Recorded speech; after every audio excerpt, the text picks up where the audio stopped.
बिहार के शिक्षा मंत्री प्रोफेसर चंद्रशेखर ने जिस तरह रामचरितमानस के उल्टे पुल्टे अर्थ लगाते हुए तुलसीदास रचित इस ग्रंथ को नफरत फैलाने वाला करार दिया, उनकी आश्चर्य न हो कि मनुस्मृति को जलाने वाली जमात कुछ दिनों बाद रामचरितमानस को भी जलाने लगे और फिर ये सब इतना सामान्य हो जाए कि कल को वेद पुराण भी जलाए जाने लगे। ये अलग बात है कि कुरान हदीस के बारे में एक शब्द भी कह देने पर सर तन से जुदा हो जाता है और बाइबल के किसी शब्द मजाक भर कर देने से बिशप के सामने लिखित माफी मांगनी पड़ती है, चाहे आप कितनी भी बड़ी हस्ती क्यों ना हो। मधेपुरा से राजद के टिकट पर 3 बार जीत चुके चंद्रशेखर यादव 2015 की महागठबंधन सरकार में आपदा प्रबंधन मंत्री बने थे। अब उनके पास शिक्षा विभाग है। करोड़ों की संपत्ति घोषित करने वाले इस जाहिल किस्म के मंत्री के ऊपर 3 आपराधिक मामले भी चल रहे हैं। दरअसल हिंदू समाज में सबसे बड़ी खामी है कि हम अपने ही धर्म ग्रंथों को नहीं पढ़ते हैं। जिसने कभी किसी ग्रंथ को छुआ तक न हो, वो उसके किसी एक चौपाई को रटकर ये जरूर ज्ञान देता फिरता है कि देखो इसमें गलत लिखा है। रामचरितमानस घर घर में है, लोग पढ़ते भी हैं, लेकिन सवाल ये उठता है कि जनरेशन के कितने बच्चों को हमने रामचरितमानस पढ़ाया है। 3 मुकदमों वाले करोड़पति मंत्री चंद्रशेखर ने ये भी झूठ बोला कि वो अपना सरनेम नहीं लगाते हैं, क्योंकि 2005 में बतौर निर्दलीय प्रत्याशी जब वो उतरे थे तो उनके पोस्टरों पर बकायदा उनका सरनेम यादव लिखा हुआ था। मतलब वोट की राजनीति करनी हो तो सरनेम लगाओ और हिंदू धर्म को गाली देना हो तो हटा लो। सनातन धर्म में इसीलिए गुरु परंपरा का चलन रहा है ताकि कोई हमारे ग्रंथों को पढ़कर अर्थ का अर्थ न कर डाले। अब हम उन चौपाइयों की चर्चा कर रहे हैं जिसका उदाहरण बिहार के शिक्षा मंत्री ने रामचरितमानस के अधूरे संदर्भ से दिया था। उनमें से एक ये है, अधम जाति में विद्या पाएं, भाइयों जथा अहि दूध पियाएं। इस चौपाई का अर्थ कमजोर दिमाग के मंत्री ने लगाया था कि नीच जाति में विद्या पाने का अधिकार नहीं था। अधम मतलब नीच। इसमें कहा गया है कि नीच जाति का व्यक्ति विद्या पाकर ऐसा हो जाता है जैसे दूध पिलाने से सांप। इस चौपाई का अर्थ जानने से पहले उसका संदर्भ जानना आवश्यक है। मंत्री जी ने चौपाई का एक भाग गलत ढंग से जानबूझकर प्रस्तुत किया है।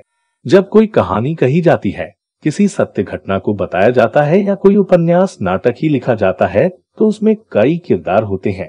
स्पष्ट है, हर किरदार की अलग अलग राय होती है और उनके स्वभाव से लेकर हाव भाव अलग अलग होते हैं। उनकी बुद्धिमत्ता का स्तर, उनकी आर्थिक स्थिति और उनका रंग रूप सब बिल्कुल वैसे ही अलग अलग होता है जैसे कि आम जीवन में लोगों का। अब हर किरदार जब अपनी बात करेगा, उनमें कुछ चर्चा होगी और वो बोलेंगे तो वो अपने अनुभव बताएंगे और अपनी राय रखेंगे। जिस चौपाई का जिक्र चंद्रशेखर यादव ने किया, दरअसल उसका वास्तविक संदर्भ यह था कि गरुड़ को अपनी पिछली बात बताते हुए काकभुशुंडी कह रहे हैं कि दुष्ट प्रवृत्ति का मैं विद्या पाकर ऐसा हो गया जैसे दूध पिलाने से सांप। यहाँ जाति या वर्ण व्यवस्था का कुछ लेना देना है ही नहीं। उस चौपाई में अधम का अर्थ होता है पापी या नीचतापूर्ण कार्य करने वाला। लेकिन बिहार के जाहिल शिक्षा मंत्री चंद्रशेखर ने अपने अधूरे ज्ञान को गलत ढंग से प्रस्तुत करने में जानबूझकर एक सोची समझी चाल चली है जिससे उसे राजनीतिक फायदा हो सके। जानने वाली बात तो ये भी है कि हमारे धर्म ग्रंथों में समय समय पर छेड़छाड़ की गई है।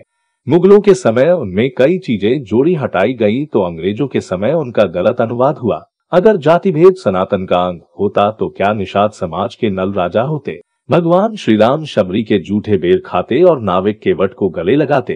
अब अलग अलग काल में लोगों की अलग अलग सोच रही है, समाज बदलता रहा है। जैसे एक चौपाई है ढोल गवार शूद्र पशु नारी। सकल ताड़ना के अधिकारी इस चौपाई को लेकर भी समय समय पर हंगामा मचाया जा चुका है, जबकि ये चौपाई समुद्र कह रहा होता है। भगवान राम इंतजार करते करते थक कर जब समुद्र द्वारा रास्ता न दिए जाने पर उसे दंड देने का निर्णय लेते हैं, तब वो प्रकार होकर क्षमा मांगते हुए ऐसा कहते हैं, जरूरी नहीं कि किरदार की सोच लेखक की सोच हो। और यहाँ ताड़ना का अर्थ शिक्षा है, जिसे बार बार गलत अर्थ में पेश किया जाता रहा है। खुद तुलसीदास ने खुद को भी कई बार तुच्छ कहा है, तो क्या इसका मतलब वो स्वयं से भी नफरत करते थे। उन्होंने वानर भालू की सेना को भी विप्र अर्थात ब्राह्मण कहा है। इससे सीधा अर्थ निकलता है कि जो भगवान की भक्ति करेगा और अच्छे कार्य करेगा वो उनकी नजर में ब्राह्मण था। बिहार के मंत्री चंद्रशेखर की अधर्मी भाषा से सनातन समाज को यह प्रेरणा मिलनी चाहिए कि सभी को परम पवित्र रामचरितमानस को आत्मसात करने की आवश्यकता है। शायद तभी लिखा गया होगा कि मीम हकीम खतरे जान। Bureau report, राष्ट्रबोध।